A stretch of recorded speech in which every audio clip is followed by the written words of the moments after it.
United States has responded to the BJP's accusation linking the Congress leader Rahul Gandhi to billionaire George Soros. US has clarified its position, stating that it does not interfere in the domestic politics of other countries and reiterated its commitment to maintaining strong bilateral ties with India. BJP leader Sambit Patra has also alleged that Rahul Gandhi is a part of dangerous triangle with Soros to destabilize India, citing reports from Soros-funded organizations like OCCRP. Congress has dismissed these claims, accusing the BJP of diverting the attention from the Adani controversy. Rahul Gandhi maintains that he is highlighting the critical governance and corruption issues. US has reiterated its neutral stance amid this political controversy. Meanwhile, senior Congress leader Shashi Tharoor has launched a scathing attack on the BJP after the United States rejected the allegations from India's ruling party about the American deep state's involvement in destabilizing India. Political analyst Raj Lakshmi Joshi joins me live on the broadcast. In fact, very good morning and thank you for speaking to us. At this point, the Soros plot has only been intensifying with the allegations and a tit for tat commentary on the controversy. How do you view, in fact, the United States reply at this given point of time?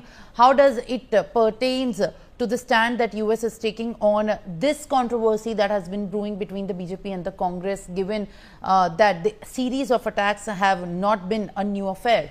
It is not surprising that the US government has made such a claim, because they are entitled to defend themselves, and technically, yes, they may say that we are not directly involved. But they are not directly involved, but I would say that it is an indirect involvement. So because there is this organization or an association of crime reporting journalists that is called the OCCRP, which, very surprisingly or strikingly, you may say, has never put out any negative comment or criticism about the US government, whatever the situation may be. But then there are certain countries that they target. So this is something that, and it is also based on some data leaks. And another thing is that this is funded by a person called George Soros, which, we all know about this name. So this OCCRP has never targeted US, but it definitely targets some designated countries only. So those countries where the US would want a regime change are the ones where all these data leaks happen and certain articles come out. So all these articles and all these, you would call it as a toolkit. So all of that is an organized and a well-designated way of targeting a particular government. So what happened in Bangladesh was not a coincidence, or it didn't happen by chance.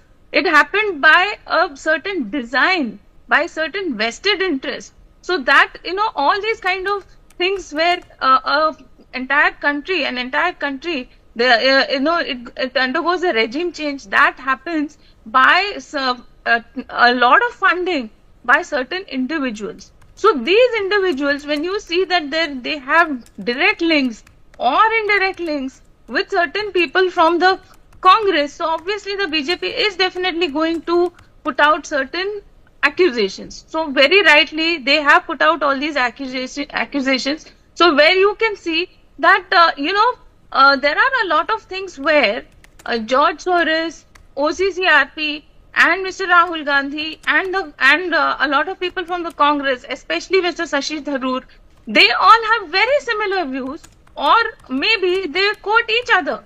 In for example, Rahul Gandhi may be quoting an article from one of the articles which was funded by OCCRP, which is again funded by George Soros. So these articles or these accusations against Mr. Adani, for example, so all of this, very vehemently the Congress has been against Mr. Gautam Adani, who had incidentally congratulated Donald Trump when he won the presidential election.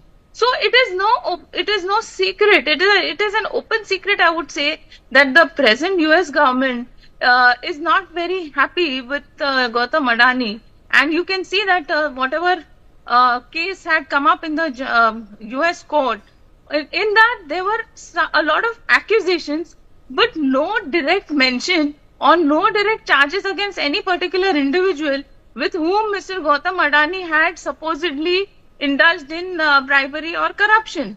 So it was very clearly a hit job against Mr. Gautam Adani, and then Mr. Rahul Gandhi uses these accusations as a way of targeting and hitting at PM Modi. So that is why the BJP is hinting or is making all these accusations, saying that all of this is a way of bringing out certain protests. Like you can see again, the farm protests have come up.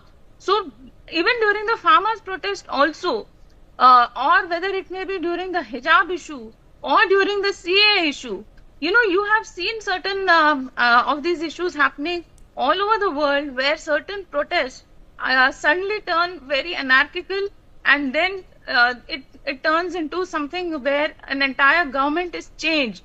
So this has happened in Sri Lanka, this has happened in Bangladesh, and some other countries as All well. right. So Rajalakshmi Joshi, in fact, they're decoding and giving us the latest updates as far as, in fact, the conspiracy or coincidence over the Soros plot is concerned.